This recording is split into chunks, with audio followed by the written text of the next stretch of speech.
Bonjour les coquettes, j'espère que vous allez bien. Aujourd'hui, une introduction à la Danisha parce que c'est une vidéo en collaboration. Wouh! Bon, oui, je suis un petit peu excitée effectivement puisque cette vidéo est une collaboration avec Danisha que j'adore et elle a bien accepté de faire un petit truc avec moi et donc du coup on s'est dit tiens, on va trouver un sujet commun et on va partager ensemble nos déceptions de ces derniers temps. Alors, déception, c'est différent des flops, c'est-à-dire que c'est des produits sur lesquels on avait misé pas mal de choses, sur lesquels on s'attendait à quelque chose et qui au final n'ont pas donné grand-chose. Donc voilà, on va partager ensemble ces petites déceptions. Pour ma part, il y en a finalement pas mal. L'idée, quand on teste beaucoup de make-up, beaucoup de produits, c'est bien évidemment de faire des découvertes. Ça n'est malheureusement pas le cas à chaque fois. Et que ce soit Danisha ou moi, on est de grandes testeuses. Donc, on en a forcément dans nos tiroirs.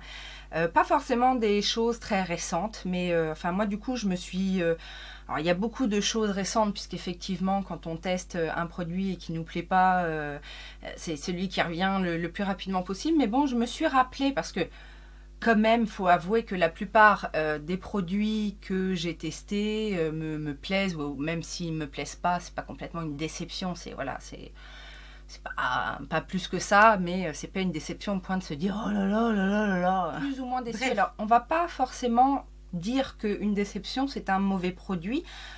Au contraire, c'est soit un produit qui ne correspond pas à nos attentes ou qui ne fonctionne pas sur nous, sur notre peau, ou qui n'a pas complètement les caractéristiques qu'on attendait. Voilà, c'est pas forcément quelque chose qu'on va plus utiliser. Mais voilà, on va commencer tout de suite parce que j'ai quand même pas mal de produits à vous montrer. Et on va commencer avec un fond de teint. Alors, il y a pas mal de produits pour le teint en fait. Mais pas mal de produits pour le teint et on va commencer avec ce fond de teint de chez Becca.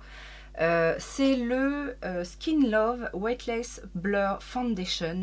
Je l'ai eu en solde cet été, je vous l'avais présenté en haul, je l'ai peut-être essayé aussi en vidéo, mais alors je dois dire que la description de ce produit faisait vraiment penser que ça allait être le fond de teint de l'année. Ça lisse, ça rend le teint resplendissant, ça fait rajeunir.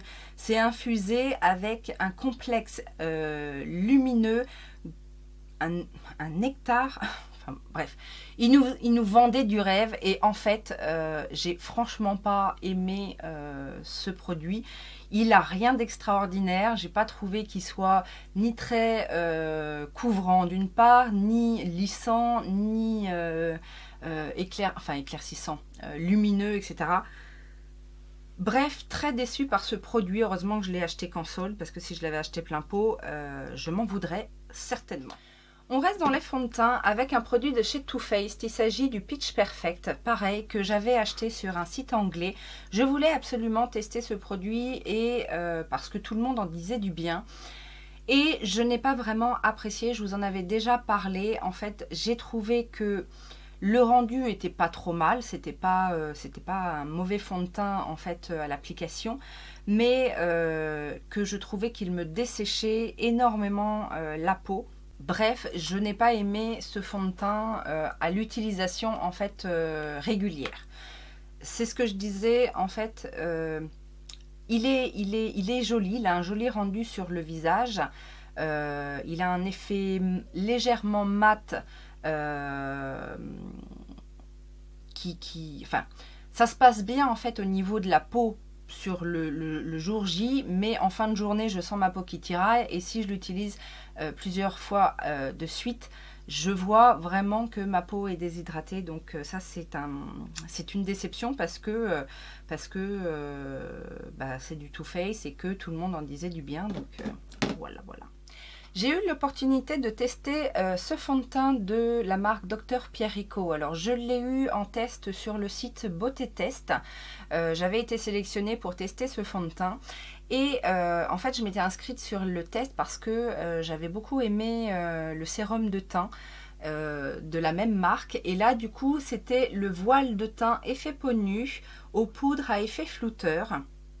Alors, bien que ce soit un test gratuit, j'ai quand même été déçue parce que, alors, la première des choses, c'est qu'il n'y a aucune couvrance sur ce produit. C'est-à-dire que on le met et mis à part teinter la peau, parce qu'en plus la teinte est un petit peu foncée pour moi. Donc ça teinte effectivement un petit peu la peau, mais aucune couvrance. On voyait mes taches de rousseur, on voit toutes les petites imperfections du teint.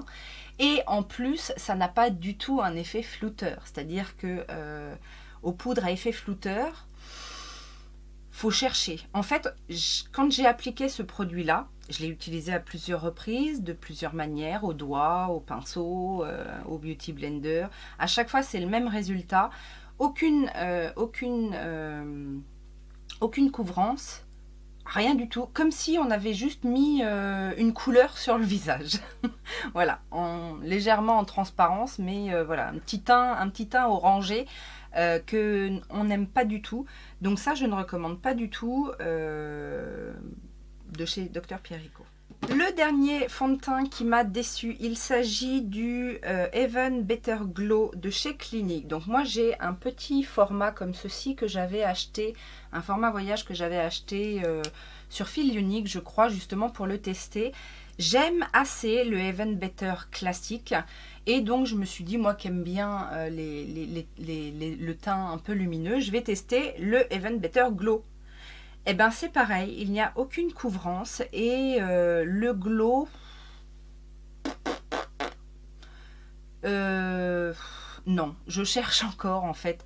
Alors, il est lumineux, c'est-à-dire qu'effectivement il est pas mat, mais le Even Better classique n'est pas non plus mat, donc voilà, j'ai pas trop compris et non, ça je suis assez déçue. On va rester dans le teint, on va passer au correcteur anti-cerne et une de mes dernières déceptions, c'est pour ce produit de chez Bourjois. Alors je vous l'ai présenté dans un haul il n'y a pas longtemps. Il s'agit du Blur The Lines de chez Bourjois, donc c'est un anti-cerne correcteur que j'avais acheté parce que au niveau, donc c'est un correcteur bâton comme ça. Alors au niveau de la texture, c'est une texture assez facile à travailler, il n'est pas trop épais, mais il y a une couvrance, une petite couvrance, mais moi je l'avais acheté pour sa caractéristique flouteur et correcteur, c'est là-dessus qu'il joue. Et ça ne floute rien du tout. Mais alors, rien du tout. Limite, ça a mis même... Moi, je l'avais pris, je vous avais dit, parce que j'ai une petite texture, en fait, sous l'œil. Alors, plus de ce côté-là. Mais ça a même mis l'emphase dessus. C'est-à-dire que la texture est assez épaisse et du coup on voyait ma petite texture bosselée, ça ne floute rien du tout, c'est du pur mensonge. Donc c'est un correcteur crème classique qui n'a pas une couvrance extrême, mais alors l'effet flouteur, non. Toujours pour le dessous des yeux, j'ai j'ai vendu un bras pour m'acheter ce produit de chez Charlotte Tilbury. Donc je vous l'ai déjà montré en haul et en action, en crash test, et je l'ai réessayé à plusieurs reprises. Il s'agit du Mini Miracle Eye Wand de Charlotte Tilbury. Donc c'est un produit double embout avec un hydratant normalement lissant, éclaircissant, etc. Et après un correcteur pour cacher et corriger la couleur des cernes. Alors certes, le produit est agréable à utiliser.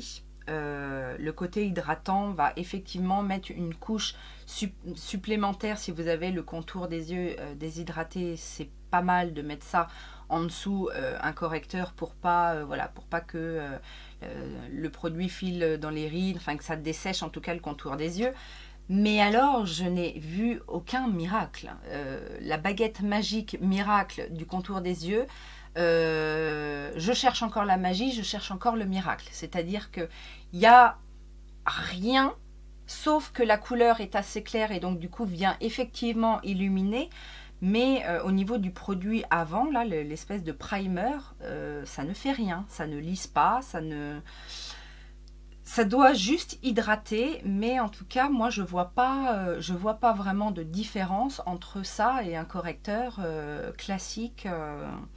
Donc, je suis déçue parce que c'est quand même un produit qui coûte cher et qui ne fait pas de miracle. Donc, moi, on me vend un miracle, je veux du miracle.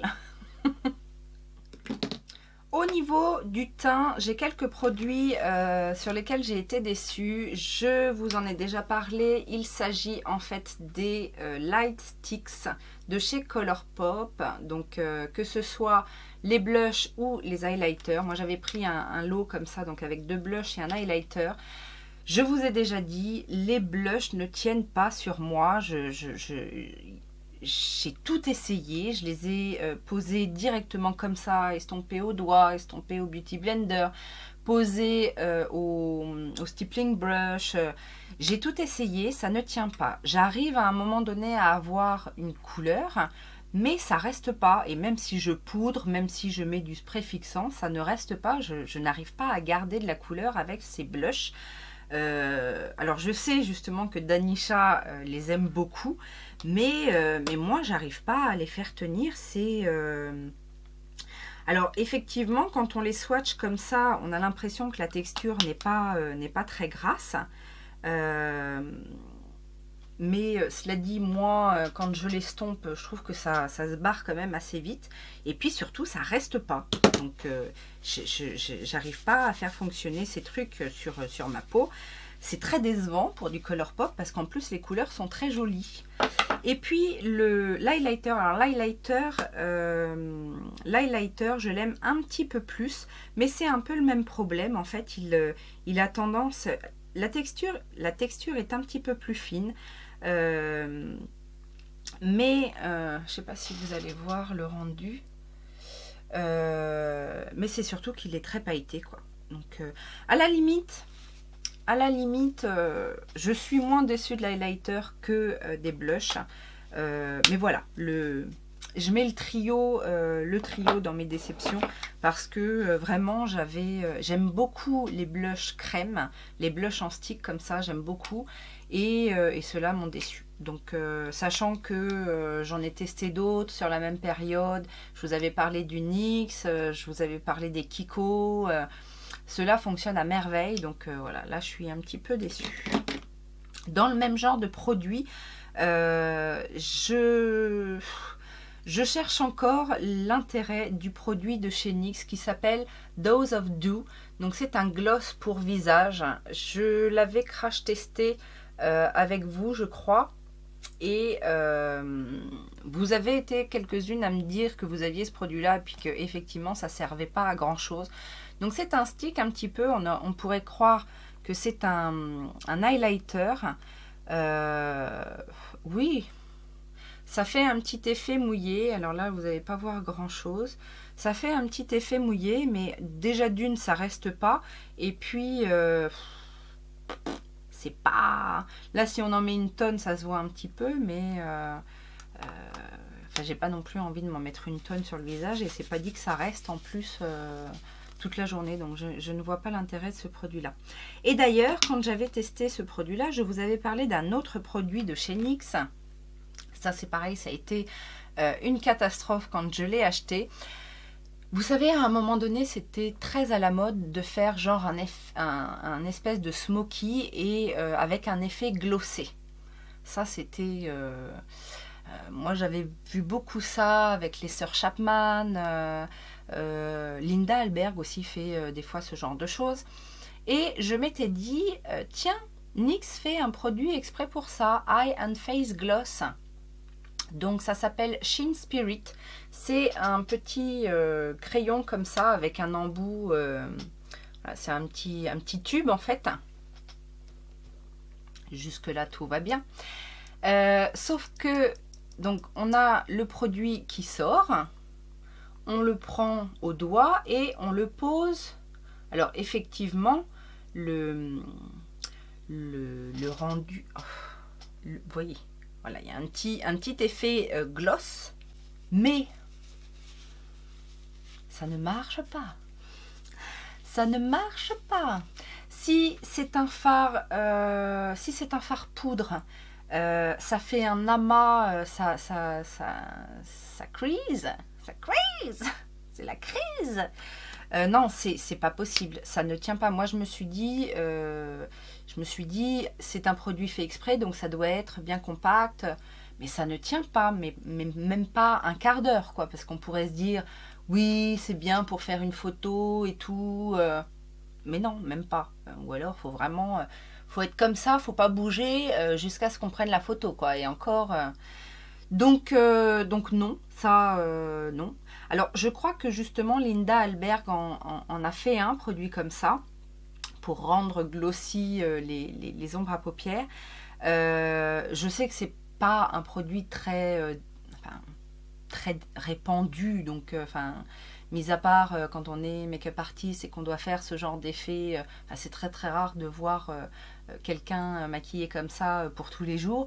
Mais si vous l'avez, celui de Linda Alberg, n'hésitez pas à me dire ce que vous en pensez, parce que je suis toujours à la recherche de ce genre de produit. J'ai un peu bifurqué, mais j'ai encore des produits pour le teint. En fait, j'ai des poudres.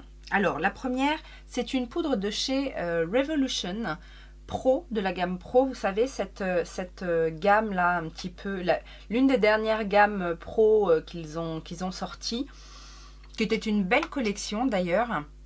Et j'avais voulu tester la Translucent Pressed Powder New Neutral, donc, qui est une poudre pressée blanche, sauf que elle est très blanche. Elle est très blanche et elle a rien du tout de transparent. Est-ce que vous allez voir? Vous voyez la différence? Et même au pinceau, on a cet effet-là. Donc, non, je ne veux pas être Casper. Je n'ai pas envie d'être Casper. Alors, c'est dommage parce que la texture est pas trop mauvaise. Elle est pas super fine, mais à vrai dire, alors c'est peut-être ça aussi le problème. Mais elle est assez soyeuse en fait. C'est une poudre assez soyeuse qui lisse assez bien. Mais j'ai pas envie d'être Casper. Voilà, c'est dit. Une autre poudre transparente, fixante en tout cas. Transparente, oui. Elle est tellement inexistante qu'elle est transparente, effectivement. Alors, c'est une poudre de chez Kiko. Bon, je pense qu'il n'y en a plus. Enfin, en tout cas, c'était de la gamme Beyond Limits. J'ai beaucoup aimé cette collection. J'ai adoré les produits teints, vous savez, en stick, le blush, le bronzer, l'highlighter. J'ai adoré les crayons pour les yeux de cette gamme. Qu'est-ce que j'ai pris encore? Enfin, j'avais pris beaucoup de produits de la collection Beyond Limits. Je les ai quasiment tous aimés, sauf cette poudre. C'est... alors, pourtant, j'ai essayé. Je frotte. J'ai essayé. Et il se passe rien. Il n'y a rien qui se prélève. C'est tout glacé, que ce soit au pinceau ou... même quand on met... alors, je sais pas si ça vient... alors, on sent que c'est doux. On sent, quand on la touche comme ça, on sent que c'est doux. Mais il n'y a rien qui se prélève. J'ai essayé une fois, j'en mettais, il se passait rien. Donc ça, c'est un fail, même si je l'ai eu en promotion et puis que c'est une édition limitée. Si vous l'avez, dites-moi si ça vous fait pareil, si c'est, je sais pas, un défaut. Mais moi, j'ai l'impression que c'est... alors si, il y a un petit peu de choses, il y a un petit peu de produits qui se déposent, mais c'est pas possible de se faire tout le visage comme ça. Il faudrait gratter. Donc dites-moi si vous pensez la même chose de cette poudre-là. En tout cas, si jamais elle ressort dans les promotions, dans les soldes ou quoi que ce soit, fuyez. Dernier produit pour le teint, c'est un produit de la marque Physician Formula. Ça aussi, vous m'avez vu l'utiliser. Il s'agit du bronzer de la gamme Argan Wear. Qui, alors, la première des choses, c'est qu'il est très clair. Il n'y a qu'une teinte. et il est vraiment très très clair. Peu pigmenté, très très clair. Ce qui est dommage parce que le design de la poudre est vraiment très très joli. Mais alors, ça sent fort. C'est... Alors, je parlais de patchouli, ça sent l'encens en fait. Ça sent très très fort. L'encens indien, en fait. En plus, argan, on pourrait penser plus, mais... Ah là là là. Et puis alors, quand on en met... Enfin, le pinceau après... Déjà, parce que comme il n'est pas très intense, donc on est obligé d'en mettre un petit peu beaucoup. Mais alors le pinceau après, il pue. Enfin, il pue. Si vous aimez l'odeur de l'encens, vous aimerez, et que de vous maquiller avec des produits qui ont une forte odeur, vous aimerez peut-être. Mais moi, c'est trop. En plus, c'est une odeur... Je peux passer les odeurs de vanille, les odeurs de fruits, les odeurs de chocolat. Il y a plein d'odeurs. Je ne suis pas quelqu'un qui est dérangé par les produits qui ont une odeur. Mais celle-là fait mal à la tête. C'est vraiment fort. Déjà, l'encens, enfin, les odeurs d'encens en général, ça peut être entêtant. Mais sur une poudre visage, non, c'est pas possible. Un autre produit de luxe qui m'a un peu déçue, je dois l'avouer, c'est un rouge à lèvres de la marque Natasha Denona. Donc ce sont de très très beaux rouges à lèvres qu'elle a sorti là toute une collection de nude. Alors je vous avoue que moi je n'ai pas été attirée par un nude. J'ai pris une couleur foncée, c'est celui que je porte aujourd'hui, qui comme ça de loin peut paraître assez joli. Mais alors c'est la teinte... I Need a Nude, c'est la collection, et c'est la teinte 5B Nati. Donc c'est très très difficile de trouver un bon rouge à lèvres raisin qui tienne bien foncé. Je voulais un marron foncé pour l'hiver, enfin pour l'automne-hiver, mais qui tienne très bien. Je me suis dit, Natasha Denona quand même, Natacha. Donc j'ai voulu prendre une des teintes les plus foncées. Donc la teinte est magnifique, hein. C'est un très très beau marron comme je l'espérais, un vrai marron chocolat, un vrai marron chocolat quoi. Donc une teinte effectivement naturelle, foncée, mais alors les rouges à lèvres coûtent une blinde, hein. Je crois que c'est 25 ou 28 € le rouge à lèvres. 25 je crois. Comme ça, packaging nickel. J'ouvre le raisin nickel, je swatch, je fais waouh, le marron idéal. Je l'applique et là, comment dire que le raisin est assez sec. C'est pas du tout, enfin ça glisse pas vraiment tout seul, hein. Il faut y aller un petit peu. Le rendu est homogène, par contre la pigmentation est là, mais alors ça assèche en fait. C'est pas qu'il est désagréable ou inconfortable, c'est que il a un aspect... Alors, ça m'a fait rire parce que Mimi a testé 2 de ses rouges à lèvres et elle pense la même chose que moi, en fait. Elle a testé des couleurs neutres, nude, vraiment pour le coup, couleur lèvres ou même plus clair. Et elle parle de pruneaux desséchés ou de... Je sais plus quel terme elle utilise, mais voilà, ça fait un effet sec, rabougri, tout... Ça met pas en valeur les lèvres. Même si la couleur est jolie, en plus, vous savez, comme ça assèche un peu les lèvres, il se faufile là dans les coins de la bouche, au bout de... Là, je l'ai mis juste avant je l'ai mis juste avant de filmer, donc vous savez, on sent en fait sur les bords les amas de rouge à lèvres. Je n'aime pas ça, j'aime pas ça. Je préfère encore que ça s'estompe plutôt que ça s'amasse là sur le contour des lèvres. C'est vraiment pas agréable. Et alors là, je suis déçue parce que vraiment, j'attendais le rouge à lèvres de l'année avec Natacha. Bref, passons. Petit coup de gueule. Alors, c'est pas une déception en soi, c'est un petit coup de gueule parce que j'ai réessayé des liners dernièrement de toutes sortes, de toutes marques. Et j'ai 2 marques. Alors, la première, Illamasqua, elle n'est pas très connue en France, donc je vais vite zapper. Mais en fait, c'est un système que je n'accepte pas. Make Up Forever. Make Up Forever, qui est quand même voilà, une bonne marque, soi-disant pour les pros, etc.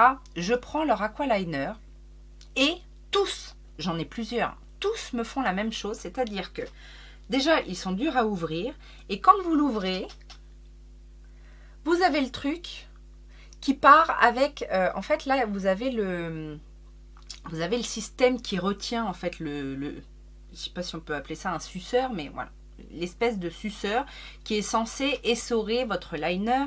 Et on est obligé, bon là ça l'a fait au bout du 2e, mais du coup on est obligé de remettre, de resserrer pour bien, et de redévisser le truc pour pouvoir ressortir le produit correctement. Non mais, ça c'est presque 20 balles, je crois, c'est 19 € un liner, un aqualiner chez Make Up Forever. Les Illamasqua, pareil. Je sais pas comment ça se fait que Kiko et NYX réussissent à faire le même système et que ça marche impeccable. Non mais, voilà, Kiko c'est pas cher. Et ben voilà, eux ils arrivent à faire un truc qui se barre pas. C'est quand même incroyable. C'était mon coup de gueule du moment. Passons maintenant au... Ah oui, alors j'ai sorti ça. Parce que j'ai quand même sorti quelques soins. Il y a la neige. Donc ça, c'est pas du tout ça que... Ça m'a bien plu justement, le Lip Sleeping Mask. Mais le Eye Sleeping Mask. Tout le monde en a fait des bonnes revues. J'attendais tellement de ce produit qu'il me fasse un dessous des yeux tout le matin. Je me suis dit oui, peut-être enfin un produit qui va m'enlever mes grosses poches sous les yeux le matin. Que dalle, rien du tout. Ça à peine ça m'a hydraté le contour des yeux. Bref, passons. Un autre produit qui m'a déçu parce que franchement Kiko, pour les ongles, je trouve qu'ils font de bons produits. J'aime beaucoup leur vernis, j'aime beaucoup leurs soins pour les ongles en règle générale. Mais alors, cette base est Top Coat Fast and Shiny. Voilà, ça se présente comme ceci. Fast and Shiny Top Coat, c'est une catastrophe. Vous savez, au truc de cucuy là, ils ont fait toute une gamme à l'huile de cucuy. Mais c'est le pire top coat et la pire base que je n'ai jamais eu. D'une, c'est très liquide. Alors bon, c'est pas ça qui me dérange en soi, mais ça ne fait tenir aucun de mes vernis à ongles. C'est une catastrophe. À chaque fois que je le mets, donc moi je le mets en base et en top coat, c'est-à-dire que je mets ma base, je mets mes 2 couches de vernis et je remets une base de top coat. Ça fait péter mes vernis. Au bout d'une journée, en général, il y a des écailles un petit peu, vous savez, sur les bords des ongles. Non, ça c'est une catastrophe. Ça a beau coûter 5 €. Je ne suis pas d'accord. Je comprends pas parce que j'ai souvent utilisé des top coats ou des bases chez Kiko et je n'ai jamais eu ce problème-là. Mais avec celui-ci, franchement, je ne vous le recommande pas. On va finir avec les yeux, les palettes. Et je dois avouer que je ne suis... Alors, même si je suis quand même très exigeante en termes de fard à paupières, vous le savez maintenant, je ne suis pas non plus déçue tout le temps. Enfin, voilà. Si je vous montre ces palettes, c'est qu'elles m'ont vraiment déçue. La première, je pense que ça a été, quand j'ai réfléchi à ça, ça a été la première qui m'est venue en tête. C'est la palette Naked Reloaded, donc, qui est sortie il y a déjà un petit moment. Mais je pense que c'est la palette que je regrette le plus d'avoir acheté cette année par la texture des fards que, je ne le répéterai jamais assez, je trouve extrêmement poudreuse. Et c'est surtout une déception en règle générale par rapport à la marque que j'affectionne depuis des années, par rapport aux autres Naked que j'aime beaucoup utiliser et que je les ai quasiment toutes. Même la dernière, la Oni, qui pourtant voilà, me faisait un petit peu peur, je l'ai trouvée vraiment, vraiment top surtout par rapport à ça. Celle-ci a été ma plus grande déception de l'année en termes de palette. Autant je mets 10 balles dans une palette, par exemple une marque chinoise ou je sais pas quoi, ça me convient pas, je suis pas trop déçue. Mais là, du Urban Decay, ça m'a fait mal. Bref, vous l'aurez compris, cette Reloaded me reste au travers de la gorge. Ensuite, je dois bien avouer que NYX est une marque qui m'a beaucoup déçue ces derniers temps. J'ai été pro NYX pendant des années, je vous l'ai déjà dit, moi je connais NYX depuis au moins 10 ans. Je me procurais même, avant même que ça arrive en France, je me procurais même les produits aux États-Unis. Mais je dois dire que la plupart de leurs produits, de leur palette pour les yeux, n'arrivent pas à me convaincre. Je vous ai déjà montré en action cette petite palette qui, comme ça, quand on la voit, on se dit c'est pas mal, c'est pas mal. Non, c'est pas pigmenté, c'est pas... non. J'ai eu, alors là pour le coup, j'ai eu en cadeau une autre palette de la gamme Ultimate. Donc ça, ce sont leurs palettes... on va dire best-of, c'est les palettes qui vendent le plus, etc. J'ai eu en cadeau, alors je peux pas complètement me plaindre, mais j'ai eu en cadeau la Warm Neutrals, qui est une belle palette de neutres, on doit l'avouer. C'est une catastrophe, on ne voit rien. Alors, à swatcher comme ça, bah, et encore, je vous prends la teinte la plus foncée. La teinte qui est là, c'est pas non plus... mais c'est surtout à travailler. Ouais. C'est... non, je ne suis pas d'accord. Je ne suis pas d'accord ayant connu NYX dans ses heures de gloire où il y avait de la pigmentation, il y avait des... Alors, ça dépend. Il y a certaines collections, là les palettes Off Tropic j'ai bien aimé, la palette Sugar Trip j'ai bien aimé. Voilà, il y a des fois ça marche, il y a des fois ça marche pas. Alors Danisha, puisque on travaille en collaboration aujourd'hui, Danisha dit souvent ça pour Revolution, que c'est tout l'un ou tout l'autre, des fois c'est très bien, des fois c'est pas bien.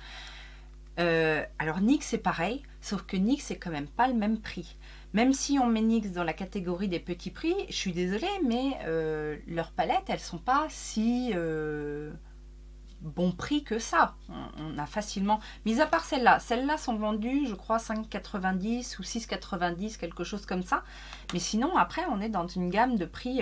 Les Ultimate, je me demande si elles sont pas à 18 €. Donc c'est pas, c'est pas du mini prix. Donc voilà. Un dernier produit qui m'a déçu. Alors, je vous dis tout de suite, c'est pas que je regrette mon achat, au contraire, je suis très contente d'avoir cette palette. C'est juste qu'elle m'a déçue dans le sens où elle est pas comme je l'espérais. Il s'agit de la Huda Beauty, la Neon Green, qui est sortie. C'est la toute première néon que j'ai, néon. La Néon Obsessed que j'ai acheté. Depuis, j'ai acheté la orange et la rose. C'est juste en fait que elle m'a déçue dans le sens où on a une majorité en fait de fards topper qui sont très très beaux. Et on a 3 mats qui, pour moi, ne sont pas vraiment néon. Je suis déçue un petit peu pour ça. Cela dit, les toppers sont très très beaux. Je dois bien l'avouer. Mais elle n'est pas celle qu'elle prétendait être, dans ma tête en tout cas. Donc je suis un petit peu déçue. J'aurais voulu en fait, autant les autres correspondent à ce que je m'imaginais, autant celle-là, je l'aurais voulu différente. Voilà tout. Cette vidéo est terminée. J'ai hâte de découvrir les produits décevants de Danisha, bien évidemment. Je vous invite à aller voir sa vidéo. Je vous mettrai le lien soit en barre de description, soit dans le petit i ici. Si vous ne connaissez pas Danisha, mais je pense que vous connaissez tous Danisha. Enfin, en tout cas, on a une communauté un petit peu commune. Donc, si jamais vous ne connaissez pas Danisha, je vous invite à découvrir cette talentueuse youtubeuse qui illumine tous les matins. Qui illumine tous mes matins à 6 h du matin. C'est très très rare que je ne sois pas là à 6 h du matin. Mais voilà, je lui fais plein de gros bisous. Je vous fais plein de gros bisous. Dites-moi quel est le dernier produit décevant de votre collection make-up. Et puis, je vous fais plein de gros bisous. Les petits pouces en l'air si ça vous a plu. Utips pour celles qui ont quelques secondes à tuer. Et je vous fais plein de gros bisous. Je vous dis à très bientôt. Ciao, ciao!